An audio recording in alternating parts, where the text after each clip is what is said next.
Chapter 6. We Ride at Dawn. I loved patrol, even though at 23 I was working Friday, Saturday, and Sunday nights, while the rest of the population lived for the weekends. But those weekdays were where my personal life thrived. The guys I was dating were free during the week, and I had the pleasure of moving in some of the city's most vibrant circles.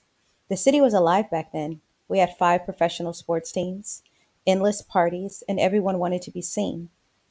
On Mondays, I'd get off at 0600 hours. I would hit the gym, eat, and then sleep for most of the day. On Tuesdays, I'd come up for air, calling my girls, checking in with the guys I was seeing, and stepping back into the city lights. I was wearing next to nothing back then, showing off the body I had sculpted with relentless dedication and living unapologetically. We had access to all the spaces: box suites, field level, executive parties, VIP tables, backroom passes, floor seats at all the sporting events. Sometimes the nights ended in Arizona, Las Vegas, or the hottest after hours in town. It was a high energy balance: work hard, play harder, and I always made it to line up on Friday at 1750 hours.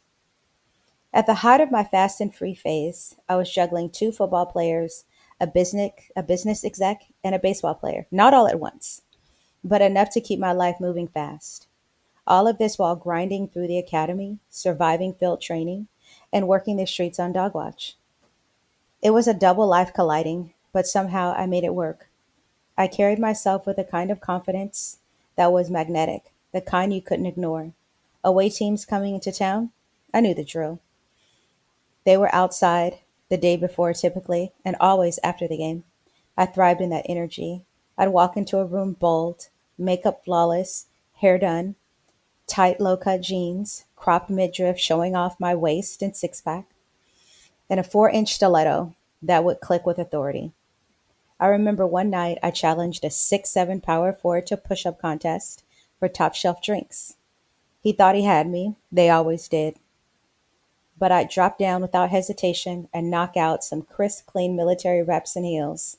The crowd would go wild, and he was buying. That's how it worked. One challenge, one victory, one conversation that led to numbers exchanged and visits arranged within a week or two. Weekdays were mine, and I thrived in them. But here's the truth: the nightlife was never just about drinks, the men, the attention. It was about the other side of the coin, the escape hatch I needed from what I had carried on shift. The real gift wasn't the glamour, it was the way I learned to compartmentalize. Every night on dog watch, I saw life at its rawest edges. Boys pleading for their last breath as they lay dying, wives battered by husbands who didn't know how to manage their rage, families crushed under the weight of addiction and poverty. I'd step into homes where families were crushed beneath the invisible weight of addiction, unemployment, and poverty.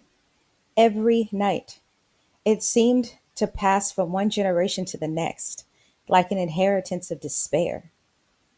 Children learned too early that the streets offered only one of two choices: allegiance to a gang or the loneliness of being prey. Survival meant trading innocence for prostitution, trading freedom for selling drugs. In neighborhoods like these, the options weren't between good and evil. It was between hunger and crime, between abandonment and belonging to something that looked like a family, even if it was a deadly gang. I stood in the middle of it all: the chaos, the brokenness. I absorbed it. I processed it. I carried it forward because the job demanded it. But I also learned something essential. When my shift ended, I had to leave that in the patrol car. That ritual, exhaling the night before, stepping into the morning, saved me. I would breathe deep, let the weight slide off my shoulders, and then step into a world where I was no longer a responder to trauma, but a woman who was seen, celebrated, appreciated, wanted, and alive in a completely different way. To some, that might have looked like detachment or even denial, but for me, it was survival. The ability to shift between worlds, to hold grief in one hand and glamour in the other, was not a trick or a mask. It was a God given gift, a way of reminding myself that tragedy wasn't the only story being written, and that beauty and joy could still exist alongside sorrow.